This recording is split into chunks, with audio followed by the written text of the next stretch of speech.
Welcome. Mic unmute कीजिए।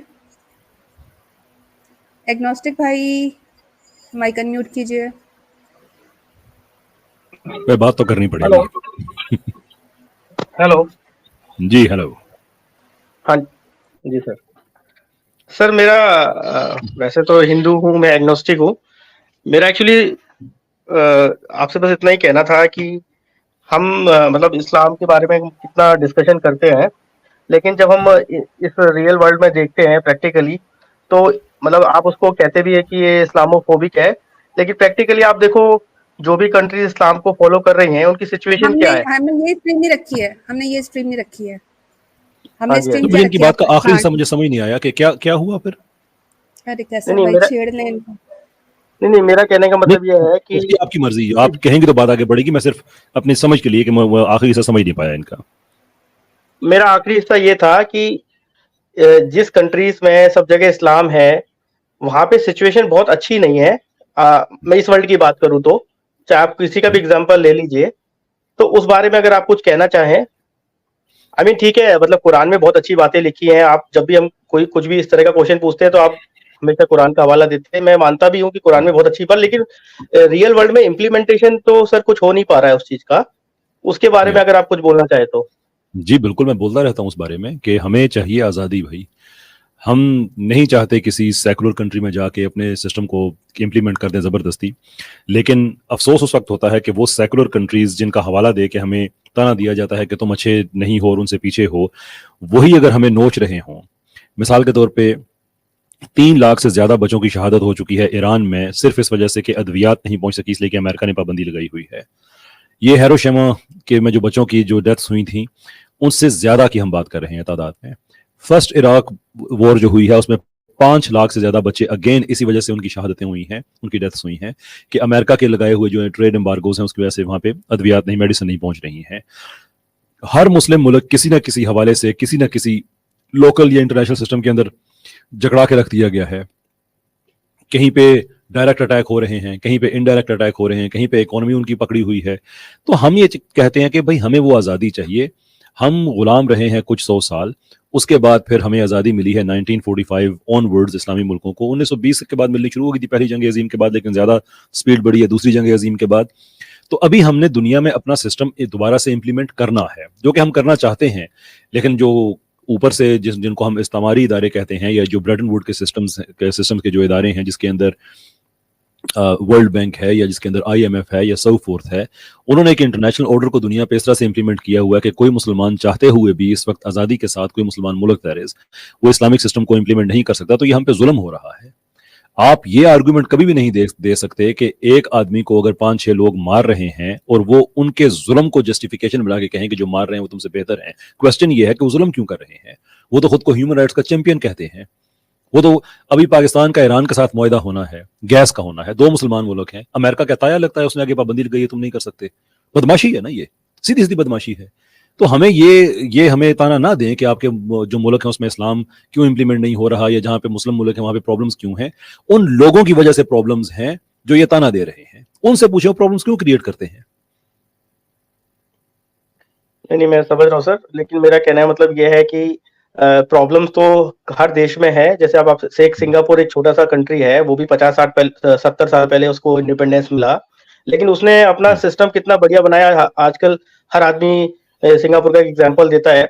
वहां पे चाहे रिलीजन कोई भी हो, तो छोटा देश होके भी आप बहुत कुछ कर सकते हो। मेरा कहने का मतलब ये है कि हम इस्लाम को एक्सपेक्ट करते हैं कि एक परफेक्ट रिलीजन है जिसमें हर चीज का आंसर है, लेकिन जिस या भी कंट्री में ये मैक्सिमम लेवल पे इम्प्लीमेंट हो रहा है, वहां पे छोटी छोटी चीजें भी सॉल्व नहीं हो पा रही हैं, चाहे वो इकोनॉमिक लेवल पे हो। मैं मानता हूँ कि आप अमेरिका का जो एग्जांपल दे रहे हो वो ठीक है, हर जगह उसकी इंटरफेरेंस रहती है, लेकिन कुछ कंट्रीज मतलब उसको बहुत अच्छे से मैनेज कर पा रही है। तो ऐसा क्यों नहीं है कि कोई भी ऐसी हम एक छोटा भी एग्जांपल दें पूरे वर्ल्ड में ये जहाँ तो बात 200 हमारी से ज्यादा। रिपीट हो रही है ना कि ये तो अभी मैंने आपसे बात कही है ना कि दुनिया में कोई ऐसा मुल्क इस वक्त नहीं है जो कि अपनी foreign policy, even domestic policy के हवाले से मुकम्मल तौर पे आज़ाद हो। There is a thing called liberal international order. 1990 से पहले 2 ऑर्डर्स का आपस में क्लैश था, दोनों ही सेकुलर ऑर्डर थे। एक तरफ कम्युनिज्म था, एक तरफ लिबरलिज्म था। 1990s ऑनवर्ड्स दुनिया में लिबरलिज्म रह गया है, और जो लिबरलिज्म है यही इस वक्त तय कर रहा है कि दुनिया में किसने कैसे रहना है। That is question for them कि आप होते कौन है किसी तीसरे मुल्क में जाके इंटरफेयर करने वाले, आप होते कौन है अल्जीरिया में एक इलेक्शन के जरिए इस्लामिक गवर्नमेंट को रोकने वाले, और सेकुलर कू आपने ऑर्केस्ट्रेट करके 1.5 से 2 लाख बंदे मरवा दिए आपने। आप कौन होते हैं दूसरे मुसलमान मुल्कों पे पाबंदियां लगाने वाले कि वो अपना सिस्टम इंप्लीमेंट नहीं कर सकते हैं? Who are you? पाकिस्तान में ट्रांसजेंडरिज्म के लिए मिलियंस ऑफ डॉलर्स आ रहे हैं, hundreds of millions of dollars, क्यों आ रहे हैं भाई? We don't want that. हमें अपना सिस्टम आप इंप्लीमेंट करने दो, आपको क्या तकलीफ है? ये पिछले अरसे से जो दुनिया में जंगें हो रही हैं, क्या ये बर्मिंघम की गलियों में हो रही हैं, या वॉशिंगटन में हो रही हैं, ये पेरिस में कहाँ हो रही है? ये बगदाद में हो रही है, कंधार में हो रही है, यमन में हो रही है, अदन में।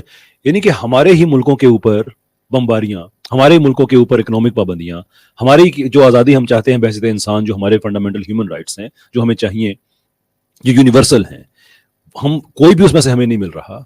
और सवाल भी हमसे ही है कि तुम इतने बुरे क्यों हो? वो जो जुल्म कर रहे हैं, जो हमें अच्छा नहीं होने दे रहे, आस्क देम व्हाई। जी जी सर, ठीक है। बस एक लास्ट में एक चीज और बोलना चाहूंगा। अभी मैं आपकी पिछले 2-3 हफ्तों से एक वीडियो देख रहा था, वो हालांकि मोर पाकिस्तानी सेंट्रिक है। आपने डॉक्टर अब्दुल सलाम के बारे में वीडियो बनाई है। सर मेरा बस इतना कहना था कि क्योंकि वो एक पाकिस्तानी है तो क्या हमको उनको खाली सपोर्ट नहीं करना चाहिए? जैसे इंडिया में भी ऐसे बहुत लोग होंगे मतलब जो कि हिंदू नहीं है लेकिन मुस्लिम भी है, जैसे डॉक्टर अब्दुल कलाम थे, लेकिन उन्होंने देश के लिए बहुत किया। तो हर इंडियन उनके बारे में बहुत ही पॉजिटिव है, डॉक्टर अब्दुल कलाम जो हमारे प्रेसिडेंट भी रहे। तो आपके जी केस जी। में वो कादियानी थे, ठीक है सर, आपने बहुत सारे उसके पॉइंट्स भी दिए हैं, साइंटिफिक बेसिस पे भी दिए हैं। Why मेरा do सिर्फ you इतना ही कहना think? था जी, Why do खाली you वो think कि इस पाकिस्तानी है वीडियो तो का हमको कोई, सपोर्ट करना चाहिए नहीं नहीं, बिकॉज आपको ये क्यों सर लगता है, एक एक एक सेकंड रुकिएगा, आपको ये क्यों लगा मेरे वीडियो से, कहीं आपको कोई ऐसा तासुर मिला कि उनका कादियानी होना मेरे वीडियो के पीछे वजह थी? नहीं नहीं, आपने बहुत अच्छे से साइंटिफिकली डिफेंड किया है। मैं लेकिन सर एक फील होता है कि मे बी आपका ट्रिगर पॉइंट ये था, है ना? वो 3-4 वीडियो में कहीं वो पॉइंट आपने नहीं बोला, लेकिन ट्रिगर पॉइंट वो हो सकता है। लेकिन अगर हम सारी चीजें छोड़ दें, अगर आप मुझसे खाली ये बात कर रहे हैं तो मुझसे पूछे ना कि मेरा पॉइंट क्या है। जी सर। यानी मैं अगर एग्जांपल दे रहा हूं मिसाल के तौर पे फ्रैंक क्लाउज की, तो फ्रैंक क्लाउज का इस चीज से क्या लेना देना है कि अपना डॉक्टर अब्दुल सलाम कादियानी था या नहीं था? या नॉर्मन डोम्बी की एग्जांपल दे रहा हूं, या शेल्डन ग्लाशो की एग्जांपल दे रहा हूं, या मार्टिनस फेल्टमैन की एग्जांपल दे रहा हूं, या जेरार्ड ट्रूहौफ की एग्जांपल दे रहा हूं। इन लोगों का क्या डॉक्टर सलाम से मसला ये था कि वो कादियानी? ये तो खुद मुसलमान नहीं है। जी जी है ना? हर चीज पे रिलीजन की ऐनक नहीं लगा दिया करते। इतना इंसान को तंग नजर नहीं होना चाहिए कि एक साइंस की हिस्ट्री है कि किसने क्या किया, उसमें आप ये कहते हैं कि एक आदमी who happen to be a Qadiani, उस पर बात इसलिए ना करो कि वो कादियानी है। खुद ही कहते हैं साइंस को रिलीजन से सेपरेट रखो। मैं सेपरेट रख रहा हूं तो आप लोग उस रिलीजन को साथ के अंदर लेके आ रहे हो। ना करो यार, ये काम ना करो। कोई आदमी अगर कोई रैशनल की बात करता है ना तो करने दो उसको। जी जी। नहीं, मेरा चलिए मतलब ये इनका था टाइम कि भी नहीं है, चलिए बस ठीक है, आपका मेरा मतलब टाइम समझ आता है भाई, मैं आपको क्लियर कर दिया है, लेकिन अभी तक टाइम हमारा फिनिश पॉइंट क्लियर नहीं हुआ ठीक। है। हाँ, टाइम भी फिनिश हो गया और दूसरा ये कि आपने हमारा मकसद भी पूरा नहीं किया, जो जिसलिए हम स्ट्रीम हेल्ड किए आज, वो भी आपने पूरा नहीं किया। आप उल्टा कैसर भाई से सवाल करके और चल दिए। आप बताइए, आपने तो अभी तक अपना ना एग्नोस्टिक होना साबित किया, ना अच्छा होना साबित किया। हम तो यहाँ सुनने बैठे थे कि आप कोई अच्छी चीज बताएंगे अपने एग्नोस्टिज्म की। नहीं, मैं पहले भी डिस्कस कर चुका हूँ कि मेरा जो मे बी थिंकिंग इतनी क्लियर नहीं है, और आप मुझे कह सकते हो कि मैं कंफ्यूज भी हूँ। तो मैं इसीलिए अपने आप को एग्नोस्टिक ही बोलती हूँ। मुझे नहीं पता कि कौन सा रिलीजन बेस्ट है, इसीलिए। लेकिन मैं बाई बर्थ हिंदू हूँ, तो इसलिए मैं आपको बस एग्नोस्टिक हिंदू ही बोलता हूँ। हाँ, तो तो आई फिर थिंक उसके दिस लिए इज द आपको बेस्ट चले, हमारी पोजीशन। तरफ से कंफ्यूज है ना। हाँ फॉर्मल जी, हाँ जी। इन्विटेशन है आपको इस्लाम लाने की। आप उस पर सीखना चाहें तो ज़रूर बिल्कुल। ईमेल हमें कीजिए, स्काइप पे रब्ता कीजिए। लाइव स्ट्रीम्स हमारी जो इस्लाम पे क्वेश्चंस होती हैं उसमें आके आप सवाल कीजिए, समझिए, बिल्कुल। सीखिए, क्यों नहीं, हक है आपकी आपका ये। सारी वीडियो देखता हूँ कंफ्यूज्ड है मैं। ना? आप कंफ्यूज्ड है ना, तो कल मुफ्ती साहब की स्ट्रीम में आइएगा और जो भी कंफ्यूजन है, आप सारे क्वेश्चन, बल्कि जो मुसलमान अभी बैक स्टेज आ रहे थे कि हमारे कुछ सवाल है, तो मैं उन सबसे ही कहूंगी कि मुफ्ती साहब की स्ट्रीम होगी इंशाल्लाह, उस पर चले जाइए। ओपन Q&A होता है, किसी भी टॉपिक पे आप सवाल कर सकते हैं, बस पे कई हाँ, मैं सवाल वो ना हो। सारी सारी वीडियोस मैं देखता हूँ कॉन्टिन्यूसली, तो होपफुली कुछ आंसर्स मेरे को मिलेंगे, और मैं फिर मे बी आगे फ्यूचर नेवर नोस। ठीक, हाँ जी, इंशाल्लाह दुआ थैंक करेंगे आपके लिए। Thank you. Thank you, thank you, thank you. Okay.